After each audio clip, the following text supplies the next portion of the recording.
Top 10 financial control and strategy tips and tricks in FCM 25 to make your team have a better finance record and a good financial health in FCM 25 is what this video is about today. So beginning from the first thing you need to get is obviously getting a good financial manager. So getting a good financial manager within your club's expectations. So you can't get a 60 rating financial manager for an 80 or a 90 rating team, so it's like impossible to do that. So get a better recommended financial manager for your club. So like if you're doing a Man City, get a 90 financial rating manager. So you know what I'm talking about in terms of financial manager. That is not even a big issue to do in this game, but just get a good financial manager who can control the revenue within the club. And so the next thing to get, second thing to do, is signing free agents. So if you are a small club like say Saske FC, my club, so in my club I can't expect to buy players. So buying players and buying managers is something I can't do. So I will just go for the free agents and sign them, because they don't need a signing fee. They just need the weekly wages and a few signing fee, like not a buying fee. So so free agents are recommended. Get free agent players, get free agent staff, managers and all of that stuff. But if you are doing a huge club with big financial statements and big financial opportunities, so you can just buy the agents and you can also buy the players. So for small clubs, go for signing free agents. So the next thing, I discovered this, I never did it in a lot of videos, but I still had the idea about it. So it's just winning trophies and reaching playoffs. So number 3, winning trophies, reaching playoffs. So winning trophies comes in with good money, because you are going to get paid for participating in the competition, reaching specific levels, and also winning the competition itself. And for small clubs like Step 3, League 1, not League 1, National League South, National League North, you are going to get paid for reaching playoffs and also winning the league.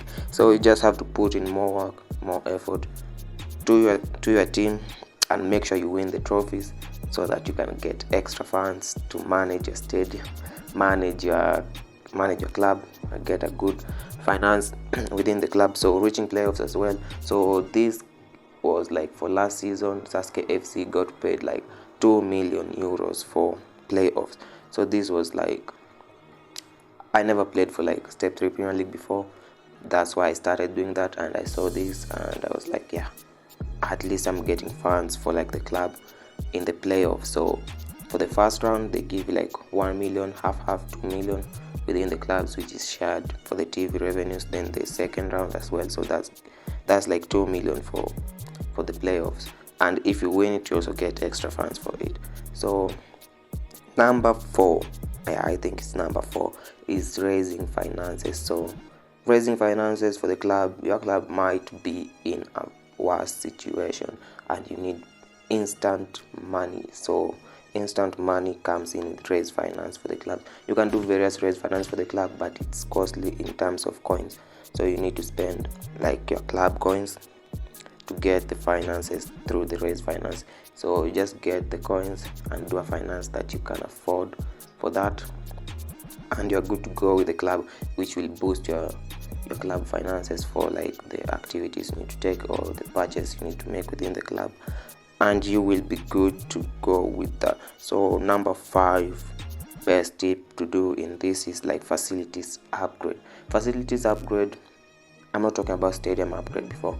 So facilities upgrade is in terms of like, go to your facilities, upgrade the facilities, and get higher revenue per head.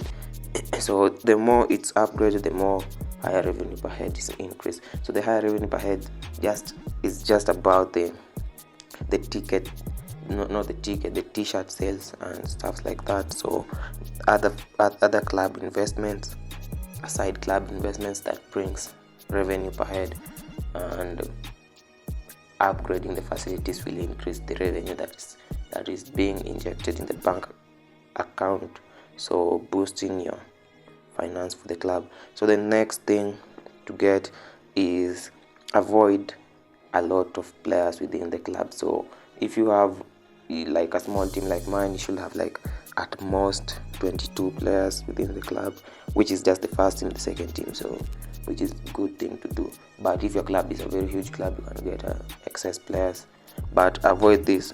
Then also review your team and look for the prospect players, then get rid of them, because having a lot of players that are not being used in the club or in the team for matches and they are just there, they drain finance for weekly wages, that will affect your finances gradually. But you can control this by releasing them or selling them, taking them to loans, which is fantastic. So the next thing you need to do is look at the player wages. So you can offer player contracts, reduce their wages, which most likely they won't do or won't accept that. But when you're signing in players, avoid paying or overpaying your players wages. And also this can be controlled by getting academy players, adding the academy players in the squad, which they're usually not paid a lot of money, so you can promote them, get them in the squad, and avoid purchasing players who need a lot of wages to do so that is another way to control your finances in FCM 25 game.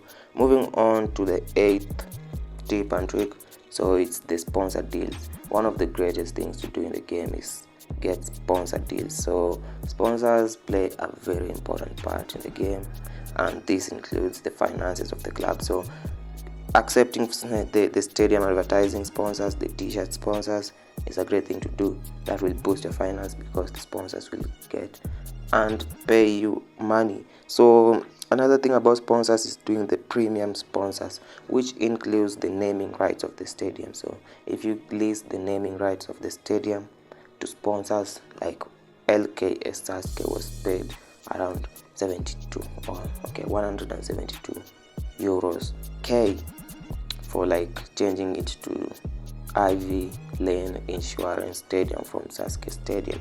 So that's a great thing to do. They will actually pay money for the stadium to be changed, for the name of the stadium to be changed to what they want for a period of time. Then you get your money for that. So that's just part of sponsors deals and part of sponsors t-shirts, stadium advertisements and stuff like that. Number 9 best tip and trick is about your stadium capacity, stadium attendance, and all of those kind of stuff. So stadium capacities, upgrade your stadium, but don't go over budget upgrading your stadium. Make sure you upgrade your stadium, and once you've upgraded your stadium, make sure you do fan campaign, because that's what's going to add money and that's what's going to make the stadium get full, and in the end guys will attend and whatever.